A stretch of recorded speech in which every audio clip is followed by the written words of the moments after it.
Uh-oh. How y'all Hey, doing today? What's going on, peace Gene? and Peace blessings. and blessings. We are here today on this beautiful Sunday. We hope everybody is doing well. That life is treating you the way it's supposed to be treating you, or the way that you actually seek out to design for your life. This is I Am the Data with co-host and host Nathaniel Evans and Gina Muhammad. We got both tags, right? So sometimes we get confused with it, you know. So this is Nathaniel. I focus a lot on leadership and spirituality because of my path and the different things that I've actually experienced, and to elevate my brothers and sisters that's out here in these different movements out here, seeking to create these new ways for their lives, and channel positive energy, basic into our existence, right? And Jeannie Muhammad, she introduced who she is and what she's all about, and we just actually continue on with the show. Peace and blessings. I am Jeannie Muhammad, your global happiness expert. And I focus on uh, empowering women, especially, but anyone that comes across my path, I'm all about uplifting and inspiring us to reach higher vibrational levels based on the highest level that we can be on, and that's based on the love that we have for Mm. humanity. And my mantra for today is I am grateful. I am grateful. I mean, I can never say that enough. And Nathaniel knows that this is something that I talk about all the time, being grateful for whatever comes our way, because everything that happens to us, whether we see it as good or we see it as not so good, there is good in it for us if we would just Mm. take the time to look for it. So, That's true, and that was Jeannie. That was Jeannie um, mantra for the last two weeks was gratitude. that's right. That's right. I cannot think of anything really better, because no matter what is happening in our lives, no matter what is going on, if we stop to be grateful for the good, and we always, I was reading something about just being grateful for every blade of grass, Mm. being grateful for every leaf that is on the trees. Just look at that. Look at how much gratitude that is if you just take time to say, I am grateful for that. Not let alone just being grateful that we woke up this morning, Mm. That's you correct. know. So I That's just, correct. yeah. So I'll probably be saying that for a while, Nathaniel, because I am truly, truly grateful for where I am today. Not that everything is perfect. I don't want anybody ever to think, oh, Jeannie, she never has any problems, or Jeannie, being the happiness coach, um, Mm. she has to have, and I always think about what you said, Nathaniel, about never let anybody see the happiness coach sweat. Well, Mm-hmm. sometimes a Yeah. happiness coach has to stop and take her own advice, and understand that not every day everything is going to be all sunshine. But Yeah. if we take time to think about, we need the rain also, in order for to grow.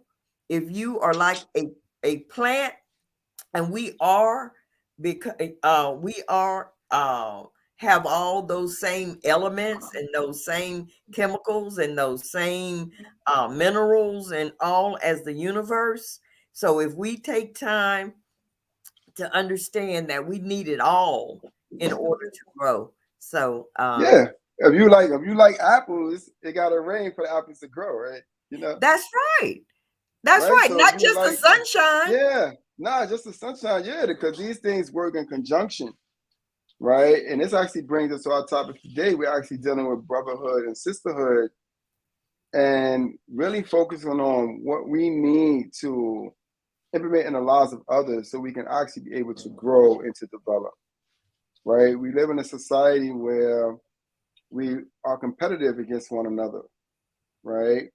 And that Mm-hmm. competitiveness actually destroys our inner resolve to actually build healthy relationships with one another, right? Yes. Having a smile in our eyes, smile across our lips, you know, to actually embrace, strangers, to actually give away gifts, because I see that a lot of people like to harness their gifts, and it's like their gifts, and they want to take full possession of those gifts, and they want to use those gifts to show others that they have become greater than them somehow in the land, right? But Right. you don't see one peer look at another peer and say, "I'm greater than you because I'm bigger," right? You, That's right? true. That's Yeah, so like true. yeah, because the bigger peer, it might not be as juicy as a smaller peer, That's right. right? Right? It might not be right now. You know what I mean? So don't look at big things as a thing of achievement, Oh, because yes. Yes. the And when you talk about brotherhood and sisterhood, those are big words. Those are big words because it's more than just being in maybe a sorority or a fraternity or being having being living in the same neighborhood or being a member of the same organization, because when we go past that surface level of what it truly means to be a brother or a sister to each other, then our egos should go out the mm, window. yeah, You know, wow, yeah, because that's like asking for a lot, for people to do unless they like in church or in a mosque or something like that. This is when we actually start practicing certain things like, hey sister, hey brother, how you doing? Nice to meet you. Let's give each other a hug, right? When yes, we inside these spaces, we on our best behavior. But what happens when we go outside these spaces, right? Is this able to emulate with us when we taking our normal routes, when we actually find ourselves in strange communities or different places? Are we able to actually apply these same things? Because it seems like a lot of the love that some of us have is kind of like structured. right, We have this structured type of love, right? right, We don't have this comforting, what I'm saying, evolving or embracive love. It's like sometimes, you have to do this for me to love you. You have to do that for me to love you. You have to say these things in order for me to love you, or you have to refrain from these things in order for me to love you.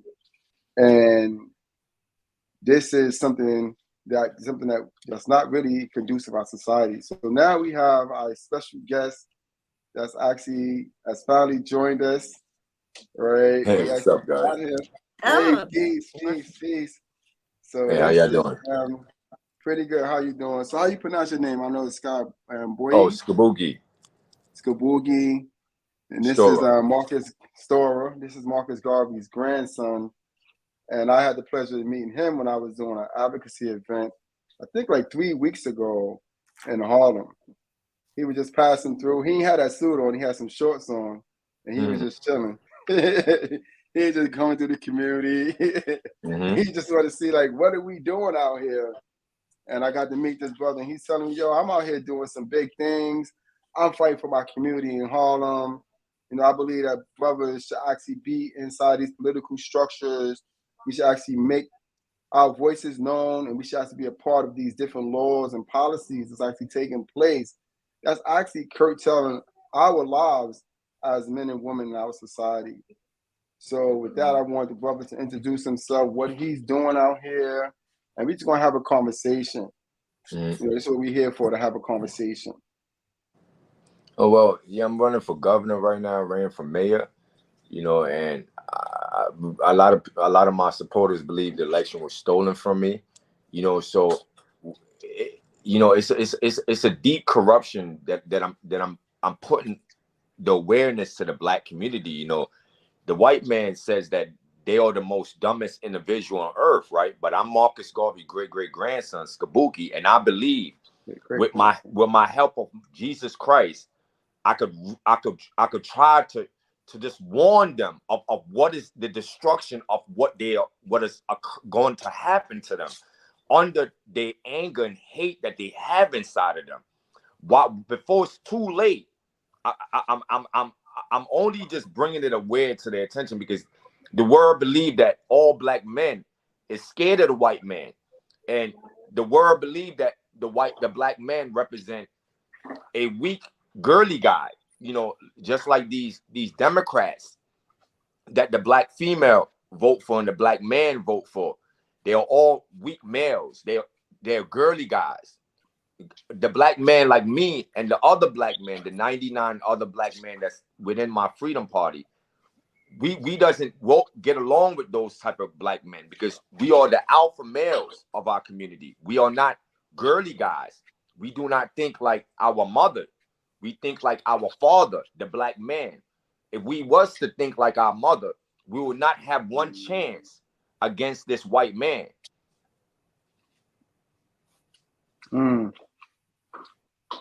That's deep.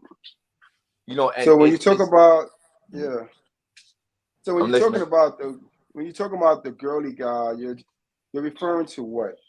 I'm talking about the girly guys that think like that's supposed to be representing the Black man, but they are not the Black man. They are girly guys. They connect similar to their mother, the Black female. They despise and resent their father, the Black man. And with that anger that they have, they cannot defeat the white man and his God, Satan, because it's only the Black man that the white man fear. He does not fear the Black male that thinks like his mother, the Black female, because the white man will only use his ego and his crave and his anger to destroy everything around him. Okay. So what would be the political, when we actually looking at the political correct concept of this, what would that actually translate into? It would translate to political, it would translate to the Black man in America cannot survive anywhere on this earth until he creates a third party in America, not Africa, not Jamaica, in America. America is built on Christianity that represent the Black man God, Jesus Christ. The reason why I call Jesus Christ the Black man is because I, Skiboky, was only 19 years old in a homeless shelter, and I was mistakenly identified and gunned down and forced arrest by the white man. I was left in a homeless shelter, left on the floor after being gunned down 3 times in my back. And I called on the Black man God. And when I called on the Black man God, Jesus Christ, I never had anger as a 19-year-old Black man that called on him in the homeless shelter. Right? I never had anger. And the deepest thing that Jesus Christ showed me mercy is because he said I had no anger for the Black female, which is my mother, and I had no anger for my earthly father.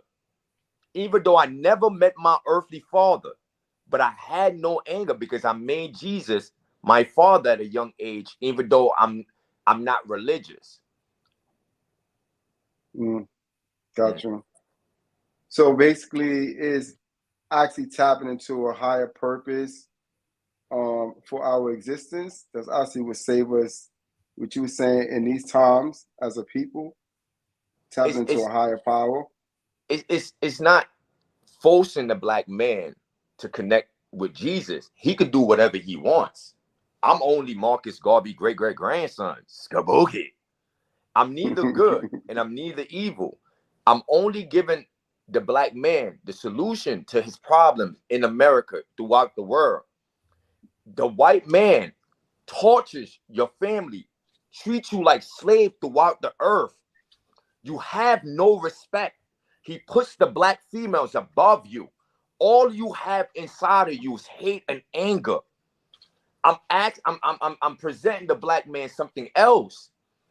Come to my heavenly Father, Jesus Christ, that I called on, being gunned down in a homeless shelter, not in Africa, not in Jamaica, but in New York City, largest homeless shelter in Randall's Island when I was 19 years old and got mistakenly identified, forced arrest, and gunned down by the white man. And he showed me mercy. So I'm only presenting the black man. They said they dumb. I'm dumb too. But I'm simply saying is that how can anyone in the world, how can we be safe? How can our kids be safe if these white men that's in politics and these black males that's in politics, they hurt us. They hurt us. And they're not being held accountable. They're not being held accountable. How can the police respect us? How can the judges them respect us? These politicians that's white males that have white male black working for them, that's Democrats, they send undercover cops and gun us down. And our kids, all we hate is nonsense. Why we can't fight against this with Jesus? It's no other God can save us but Jesus. But if the black man believed that there's other God that could save him from the white man and his father Satan, I wish him well on the journey.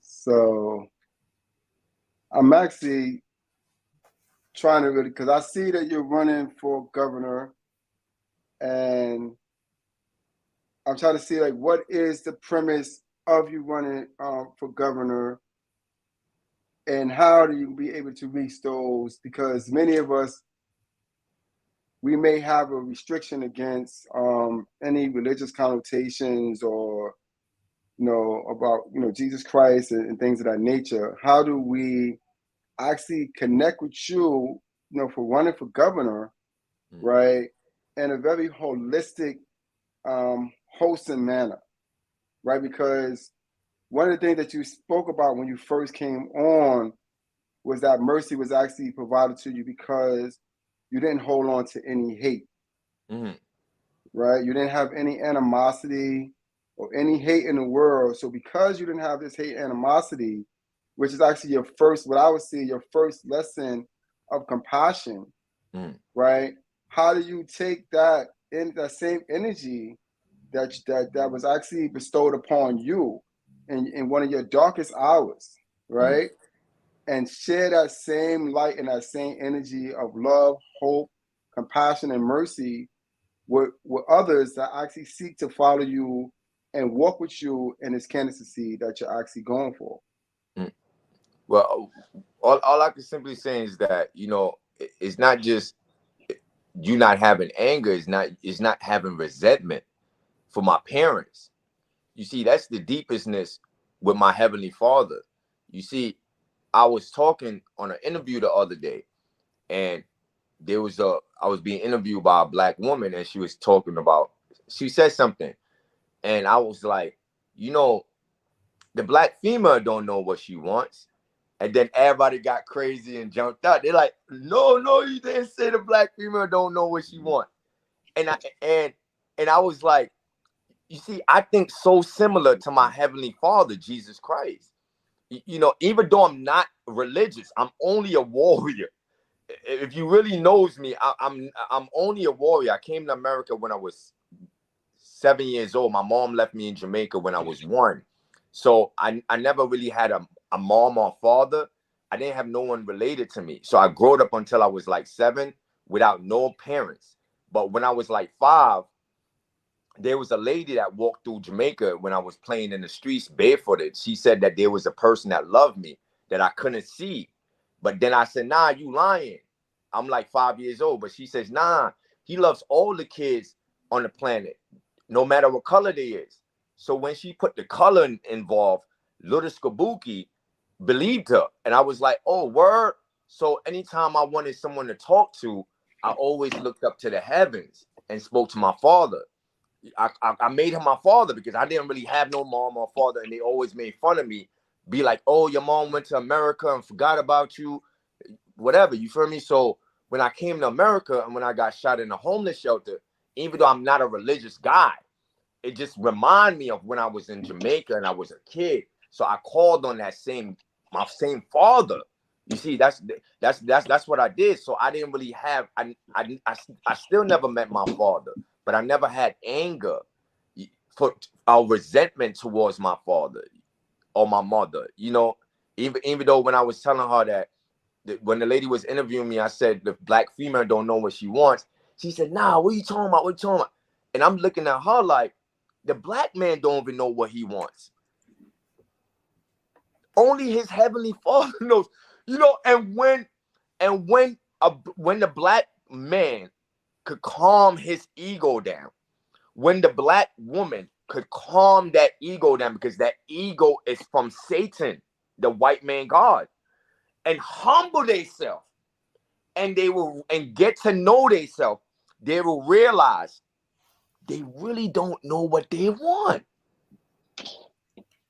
You know, I hear you, and I do agree with what you just said. That is so true that until we get to know ourselves, and that is my one of the things that I base my entire uh uh career that I'm in, and being a coach. And I always say that it all starts with self.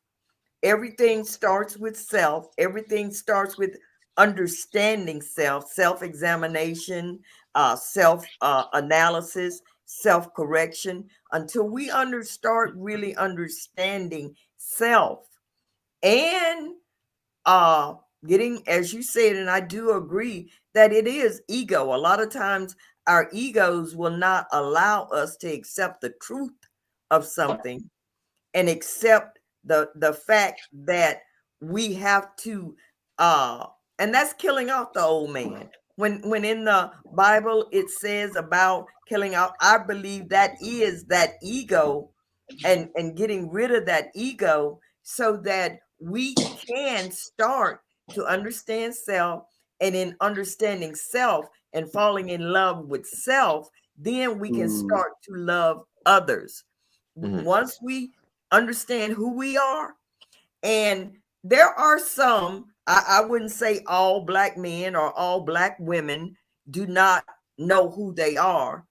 I can understand that, there may be a majority, and I don't even know what the number, Yeah. but it's obvious that a lot of us do not know who we are, because if we understood that we are gods, not that we are gods, not the God, but we are gods. And once we understand the power that we have as gods and start activating that power, then we will know who we are. And when you talk about being a god, how does a god act? How does a god react? What does a god do? If you're going to say that you have, and not just there's a God within the creator, he created all of us in his image, in his likeness, a God. And so how do you act as a God? And I love the fact that you are out in the community, that you are promoting brotherhood in our hood, and that Mm-hmm. you are presenting a face to our people of someone that it has risen to the challenge of being better than we are led to believe that we are. So I commend you. I Mm-hmm. commend you for doing that. I commend you for overcoming and not being bitter towards your parents, because as we know, and I had to come to a realization as far as my parents are concerned, that I could not hate them or resent them or for where they were, because a lot of times what they were doing out of ignorance, and they were doing, their main thing was surviving. They were trying to survive, and they made a lot of errors and mistakes, in our family. But I am so thankful. I look at the blessings of where I came from. I don't dwell on that negative side of it. I dwell on the positive side of what they gave me and the standards that they gave me. So I commend you for letting go of that resentment and moving forward, to see where you can go and be a positive change in our community. So I commend you for that. Yeah, I see your passion, and I see that it's raw, it's to the point, And a lot of time, our passion that we have, it cuts deep. It can cut real deep into ourselves, but also into others, right? And when you spoke about healing, when you talked about being home and being able to heal, right? I think that is a great premise. What I mean, that actually took place with you, is the fact of no matter how much harm actually takes place, that there's always a point to heal, right? Like, how do we heal, in this society? How do we heal, the wounds that's taking place in our political systems? How do we heal the wounds taking place in our basically prison systems, when our domestic violence systems, all these different systems that actually have gaping wounds to them? How do we come in those places with mercy, with compassion, and how do we start the healing process, right? Like, we can actually speak about many things that's actually taking place in these different forums, and we see it. We're not blind. We see what's happening on the news. We hear about what's happening in politics. If anybody ever studied law like me, you would see what the laws actually say. They like double standards. They don't have any periods. They don't have any commas and things of that nature. They're like run-on sentences and stuff like that. Then you understand like actually what systems are actually taking place and how they're moving. But how do we heal our brothers and sisters that may be in these positions, right? How do we, when you talk about Christ was saying, he said, love thy enemies and pray for thy enemies. Like, how do you love your enemies and pray for your enemies when you see that your enemies are out to harm you, right? And even when you speak about the Most High, you speak about Christ, and the Most High said, vengeance is mine. So even if harm come upon you, as you moving and striving to move in a righteous stance, right? As you striving to bring harmony and peace into the world, then that same harmony and that same peace, from what I would see, will also protect you and be that shield that you need, that's going to actually be against you in this world, so you can actually continue on with your path and you actually continue on with your purpose. Well, when I speak and what I go about, it isn't with passion, because I'm the black man. I have no love. I only speak with fury. I only stand up because these other black men is wasted on drugs, or they got so much anger for their parents, they think illogical and everything. I only stand because the world in need to meet the black man. So I only present to them the black man. I'm neither good and I'm neither evil, but I'm what the black community needs to stand against these two white men that rules the earth under the Republican Party and the Democrat Party. Okay, you just said something that and I'm interested to know why there is no love. You said there's no love. What do you mean by that? The black man any black man or black male or the white man that looks you in your eyes and tell you he loves you, that he's here to help you, it's all lies. He has no love. If any man that's a real man, he would know that the man has no love. The only way possible the man has love is if his heavenly Father, Jesus Christ, gives him this love. It's no way possible. Then that's the case. Why would the black man go with the black female and get married? If what I'm saying doesn't exist, why does the black man does that? Why does he bring the black female to his heavenly Father and make oaths to his heavenly Father? And that same black females have kids from him, his kids, that he gets love from to give his wife, that his wife received the black man love that he received from his heavenly Father and spread it throughout the kids. Any man that tells you he loves you and don't have Jesus in it, it's a lie. He's lying to you. The black man has no love. I will tell you, I have no love, but I'm just what this world needs and this black community needs in America, to hold these people accountable for the dead blacks and Hispanic people on their hands. I'm that guy. I ain't scared of none of those white crackers. Any black Democrat, I ain't scared of none of them. Elect me.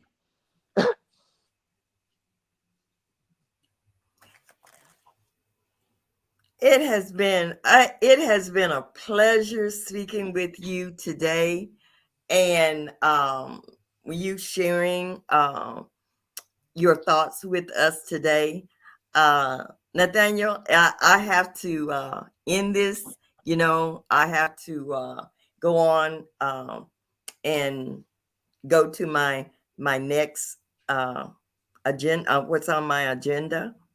And it has been a pleasure sharing this platform with you today. I have there are things that I have learned and about me, Nathaniel, and you. So I am thankful for that. As I started out today saying, I am grateful. Grateful.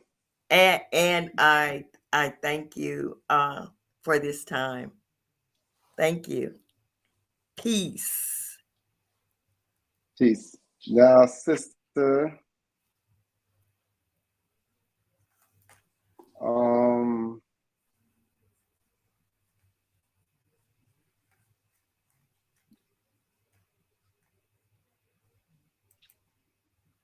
can you hear me? I can hear you. Okay, yeah. So I removed the guy. He's still alive, so.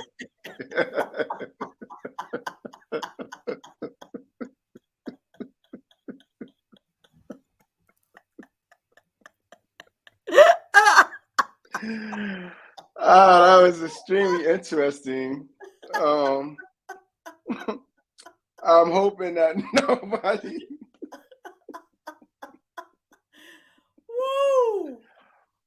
I'm hoping that no one that's on our platform and that actually comes across this podcast has been offended by us, by Jeannie and I.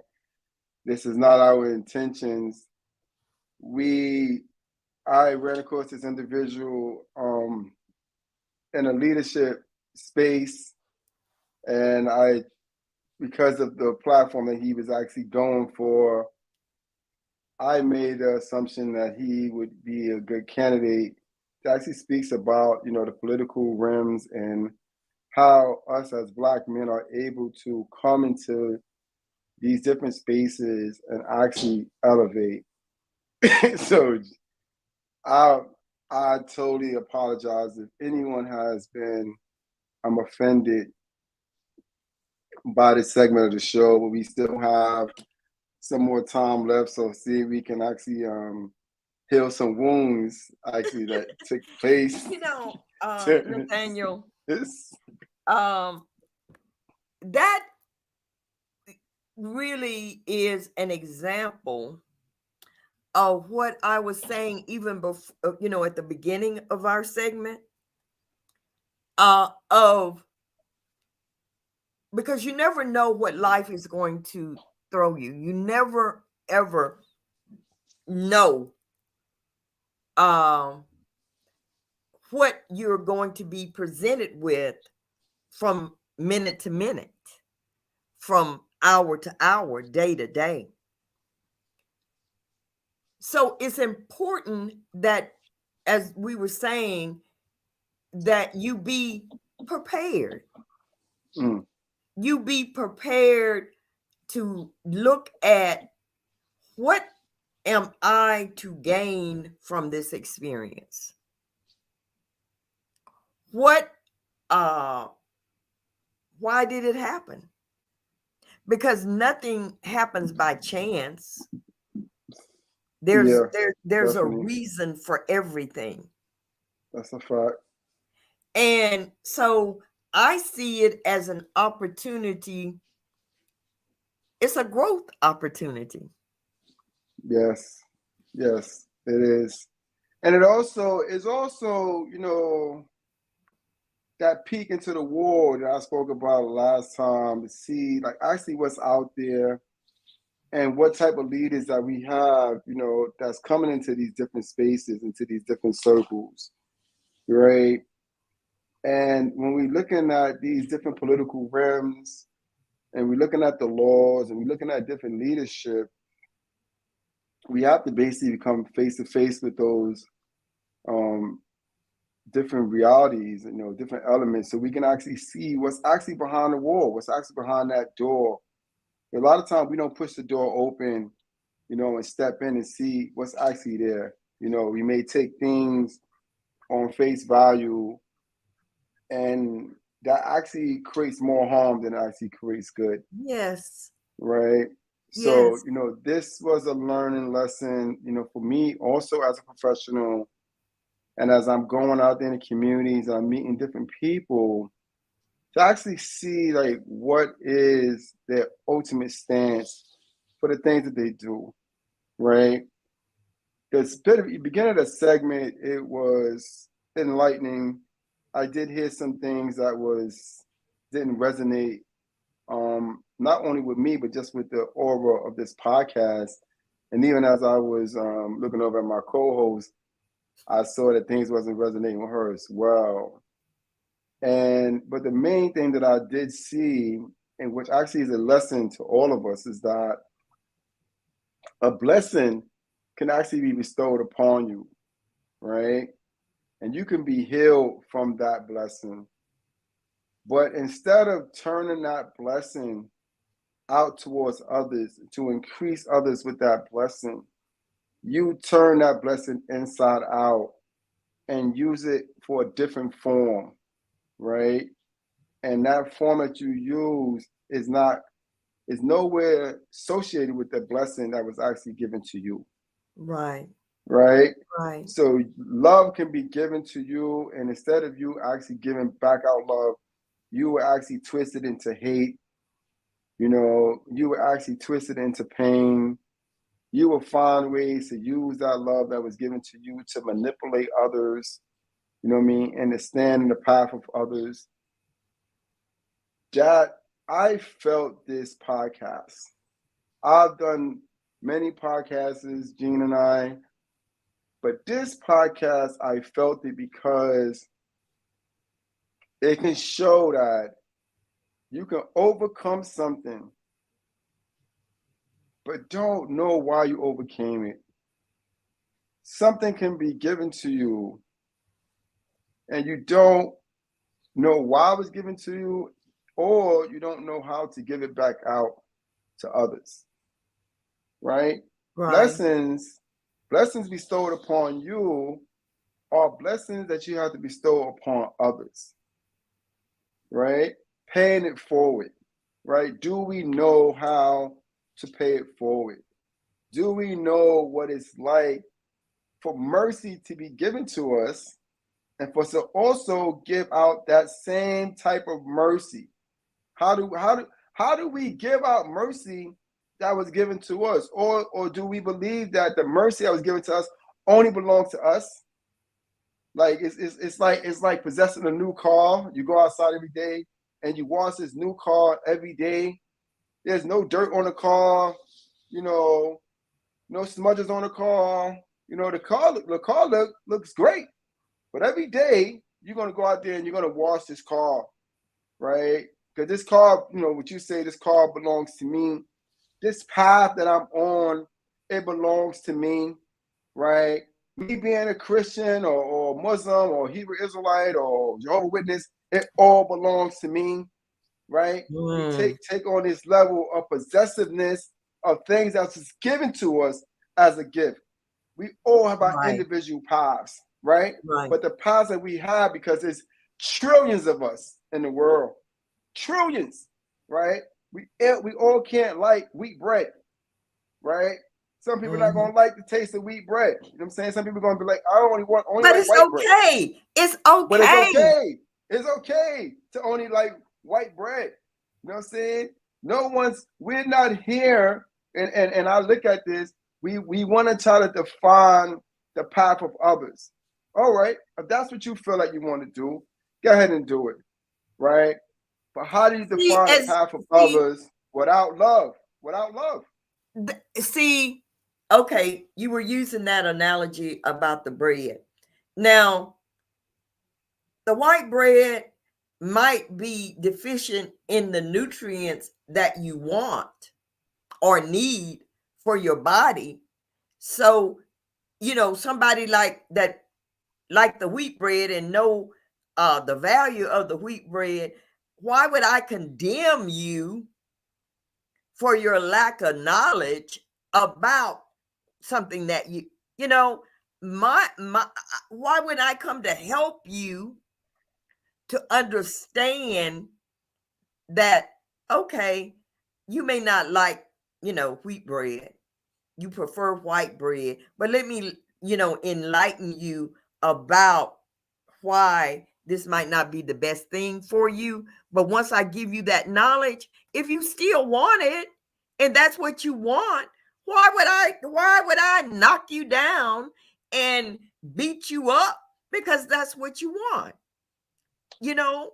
Yeah, the lesson here is for us brothers and sisters that find ourselves on different paths, as Gene said from the beginning of the show, is to have gratitude. Let that resonate. To have gratitude that you're able to experience this path. I don't care what this path may present to you, that you even on this path, right? You have people that's going through hardships on their paths, right?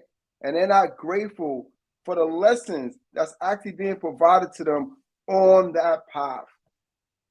Yes. And when they leave that path and they find a greater path, they don't even look back at the other path and say, I'm grateful that I experienced that path because it taught me things about this path to bring me to a better path in life. That's right.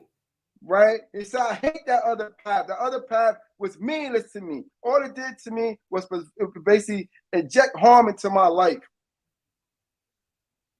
Right? Being grateful of whatever path that you may find yourself on is an essence for you because you are still alive. Yes. And you are still breathing in the breath of life. And Nathaniel, what you said about being grateful for even the hardships that we may have gone through, looking back on that path and understanding what it has given, just the fact that you survived that is something to be grateful for, and because that tells you something about yourself. It tells you something about yourself. It gives you something to give to others, because you can say to someone else that may be where you were at one time, they're where you were, and you can say to them, this is what I did, in order to elevate myself. This is the path that I followed.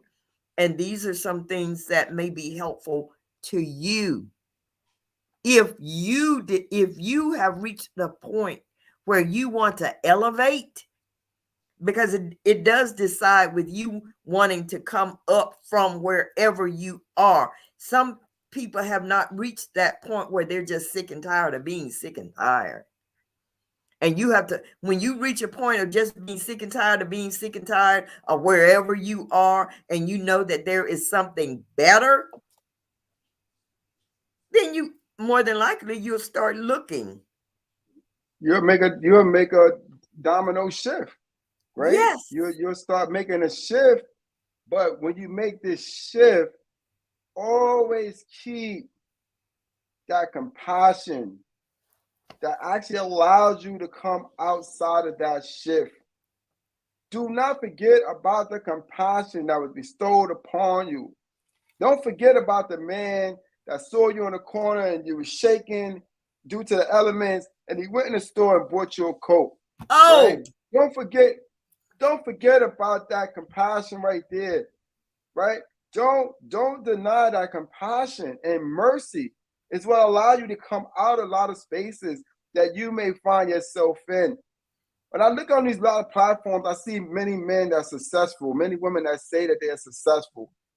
And one thing I see, even with my guest before this guest that we just had, is that they don't know how to bestow this mercy that they receive for them to be successful onto the lives of other people, right? They don't know how to channel this energy. So because they don't know how to channel this energy, they have lost the true lesson of what this energy was representing to them in life. Right? The Most High says it's the best, man. He says, in the good times, you forget the bad, and in the bad times, you forget the good. Right? Many people had great lives. They did many great things, and then they hit the floor hard. yes. Right? What is the lesson in that? What is the lesson in that? Many men have been on the floor hard and came up like a springboard and able to do great things in their lives. Right? What is the lesson in those things? Right? The lesson in those things are mercy and gratitude. Yes. Yes. And seeing that no matter where life has taken you in the past, that there is something in there for you of good, being grateful for it. And as you say, and being thankful for the mercy that has been shown to us to be in a space where I can talk about the hell I went through yesterday. I can talk about that. Now life took you there. Life took me there. And I'm grateful for it. I'm grateful for it, Nathaniel. That's right. I'm grateful because I was shown mercy. I was shown mercy. I when I got sick and tired of being sick and tired, and my creator said, okay, my little servant, she's searching now for something to save her life. She's learned this lesson. Now she's learned this lesson that she is the one that is putting herself through hell. See? As you said earlier, we are gods, right? And if you saying that we are gods, that means that we have part in the things that's created in our lives, in what direction those things are taking place. So when you look back and you see a man that was released, a woman that was released from slavery, and they used to have these ball shackles on their feet, which one of them actually went back and clamped the ball shackle back onto their feet? Ooh. Right? Ooh. This is the same analogy that when you don't have mercy and gratitude for the things that you have escaped, You'll take that same ball and chain that you escaped from and you'll put it on somebody else's foot. Yes. You'll try to rock somebody else to the core, and you'll find a reason to say the reason why I got sick is because I'm allergic to bananas, and there's banana trees that's actually developing in the world. Yes. Yes. Right? I had a Yes. conversation the other day, and the conversation blew my mind, man.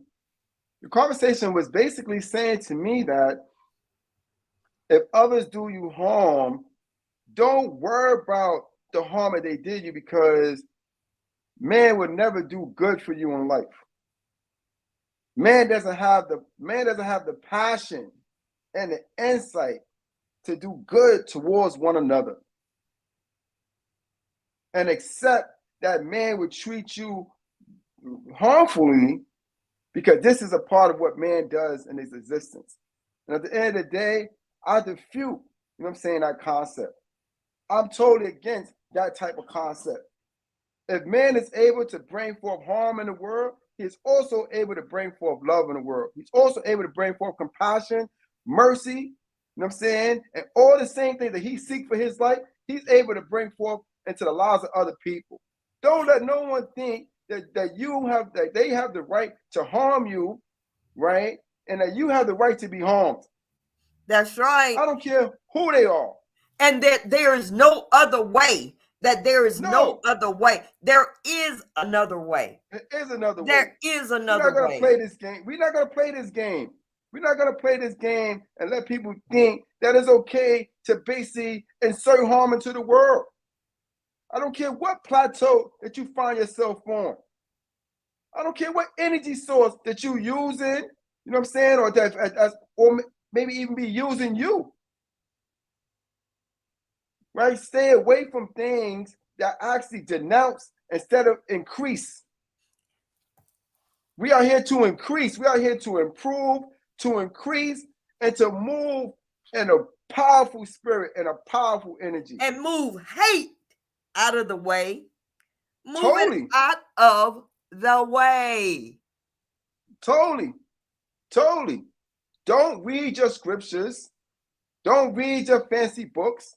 Don't listen to all your great leaders that came before you in the world, right? If you don't take away the lessons that actually been performed in these spaces, if you don't take away lesson of love thy enemy and pray for those that persecute you, right? Then what is the point of reading any more of the texts that you're reading? What is the point of even following these leaders? Okay.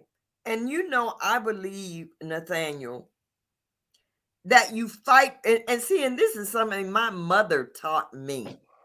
You fight with those that fight with you. But she didn't say if somebody talk, and say things about you. It was like, don't let them lay their hands on you. Don't let someone lay their hands on you. You are never to be the aggressor. My mother taught me this when, was her. Don't ever be starting fights with anyone. But if someone starts a fight with you and they lay their hands on you, you have my permission to do whatever is necessary to show that person that you're not the person to be messed with. But other than that, walk this earth in humility and peace. This is, that resonates with me. This is, without hands down, this is a beautiful life, right? Because we are here. Everything else is secondary. Yes. I don't care about your houses, your car, your money, what trips you went to, what you eat for breakfast, lunch, and dinner. All those things are irrelevant. They don't mean nothing. You know why they don't mean nothing? Because you have to be alive to experience them. That's right. If you're not alive, you can't experience any of those things, right? Don't let nothing take away the life of you. Like, you don't have the right to live. People that actually go out there to create harm in the world, oh, man, I'm telling you, man, you can believe in whatever entity you want to. But I'm gonna tell you this, man. If you want them individuals that set out to do harm in the world, harm will find you. And don't see how we are all in this great, vast universe. We are Together. all connected. We're all together. We're all connected. That's correct. And when you don't understand that, you will see the hate that you put out, that hate will destroy you. That hate, that kind of negativity and negative energy that is put out there, that will destroy you. And those things that surround you. It's And the things that are around you. It's like a weed in your garden. It's like a weed in your garden. The more weeds that's in your garden and you don't pluck those weeds up, when you come outside the next day, you're not going to have no garden. They're going to choke your garden to death. Yes. Right? Yeah, yes. So, you want to remove weeds out of your garden, right? Everything that we experience in this world are metaphysically connected to our existence. Yes. It shows us how do things move in the world. And all we got to do is stop for 1 minute and pay attention to the weed in the garden. You ain't got to look no further than that. Look at the weed in the garden and see what it does to your garden.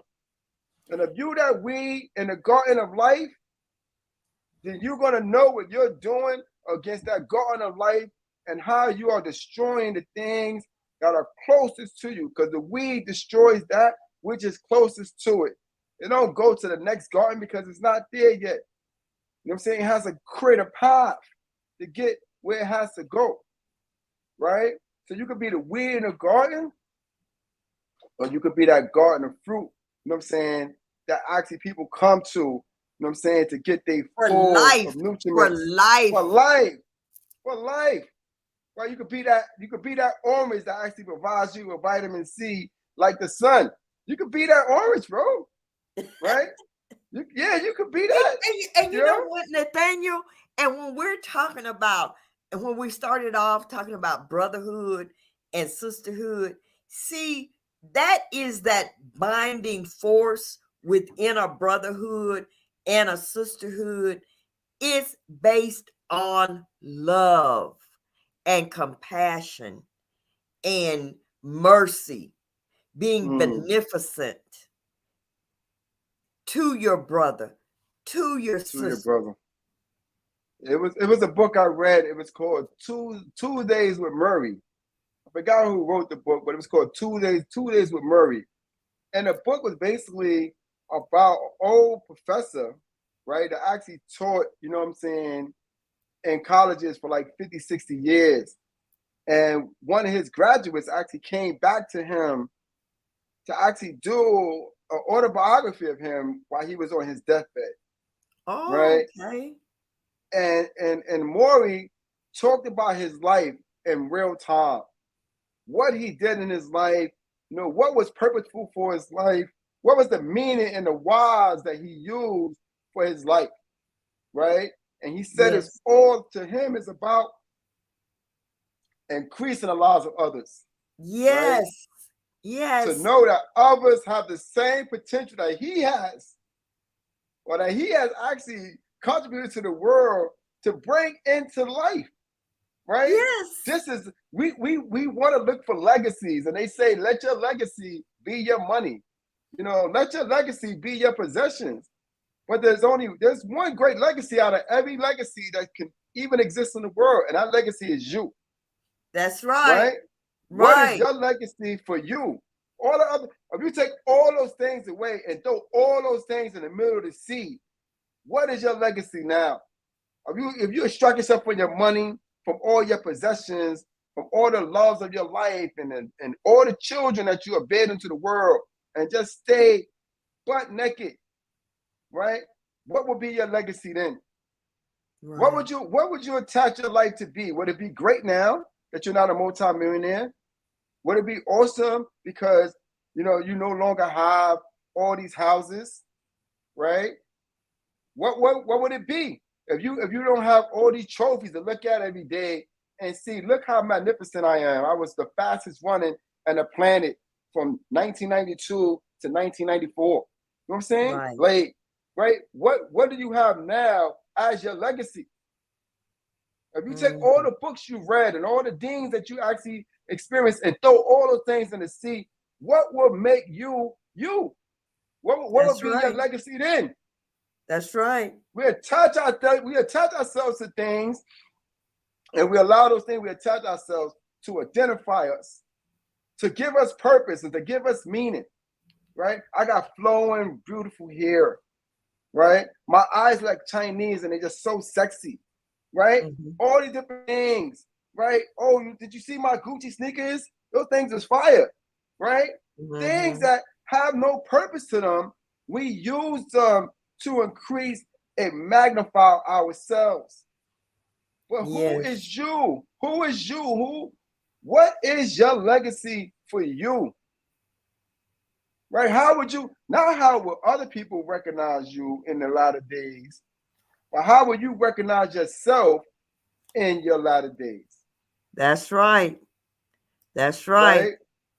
It's coming. We taking it back to the person, right? This existential thing that we live in, we always on the outskirts, right? We always looking externally into everything and make everything magnificent for our lives, right? Where's the internal at? Yes. Right? Are you blessed in your life? Your life, not because your husband blessed you or your wife blessed you or your children blessed you, but are you blessed for your own life? Are you carrying things around with you that you supposed to have been discarded a long time ago? Is that what you're doing? I read a parable one time, and I think I shared it. I'm going to share it again, though. It said this. It said 2 monks was walking down a block, and there was a big puddle of water.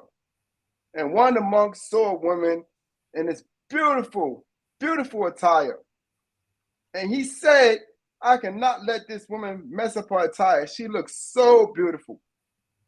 So he went to her, picked up over the puddle, and got her over to the other side safely. So she still had a beautiful attire, and she was able to go back on her journey. And partly down his journey with the other monk looked at him and said, why did you pick up that woman? You know it's against our laws to interact with civilians. And the other monk looked at him and said, are you still carrying that woman? I put her down a long time ago. And you know what? Whenever I hear that story, I think about that. That is such a profound parable, you know. And just as you were saying that, I was even thinking about in the Bible where they were coming against Jesus for healing on the Sabbath. You know? There you go. There you go. There you go. Right? He said, isn't it not good to do good on the Sabbath? Yes. Right? So you got to know what it is that you're following. You have to know what is the premise, the true premise, that thin line there that actually causing you to follow what you're following. Why is it there? Why are you doing this in your life? And why are you doing this in your life? Right? What is the purpose of that? Is it for you to do it alone? Or is it for you to travel alone? Is it for you to basically block out everything else in the world because you are the only thing that's essential in this existence? Right. And is it for your glory? Is it for your glory? Are you doing it because you want praise for and it's your ego? You say it's not ego, but what but it's actually you're doing it because you are not doing it for the good of mankind. You're not doing it for the good of others, but it's all about you. All about you. So Nathaniel, Yeah, I got it. I understand. Yes. Yes. I understand. We went over. I get it. She pulled the whip out on me. You know what I'm saying? You know what I'm saying? Can we No, shut it I down, didn't want to stop shut you. it down? I didn't want to stop Right? you because Yeah. you on a roll and what She waited till I was in my momentum and she just came and grabbed me back in. You know what I'm saying? I could have kept going, guys. You know what I'm saying? But hey, you know, yes, she got sir. me. I thought I was gonna be able to slip past her, but she caught me. See what I'm saying? So okay, we good. Nathaniel, I am going to let me see if I can get us a little calming music going here. And we're gonna go into another zone, okay? I got some music right here, guys. Hold on. You got some? Ooh. Listen to the birds. Listen. Are you gonna use that? Or should I get some music? Oh, wait a Get minute. some music. Okay, you know, when I heard those birds, I just got excited. Birds. Oh. Okay. Oh no, I was messing with you. I was already messing with you. Okay. Oh. All right, Nathaniel. All right. This is not our music. We don't own the rights to this music. But we are going to take a moment to relax. We're going to take a moment to go into another space.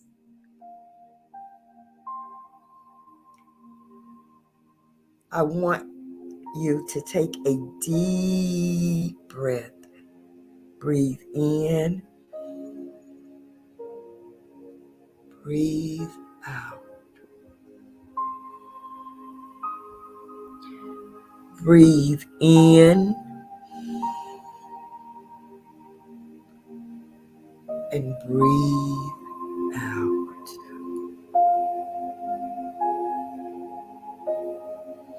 Breathe in. And breathe out. Relax the top of your head. Relax. Relax your forehead. Relax your face. Relax. Breathing in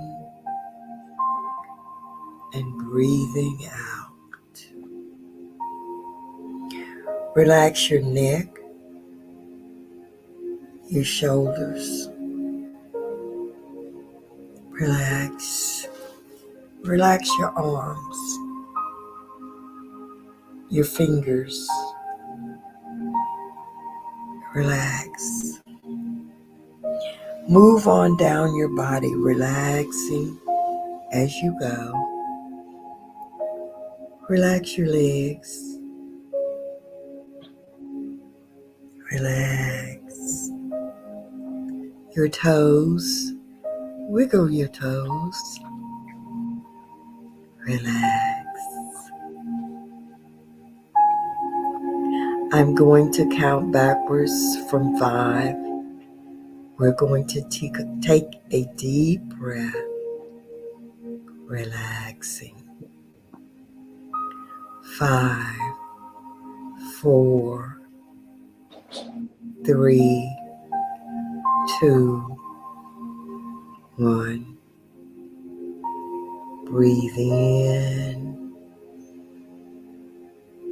breathe out. Open your eyes slowly. Open your eyes. Open your eyes. Peace and blessings.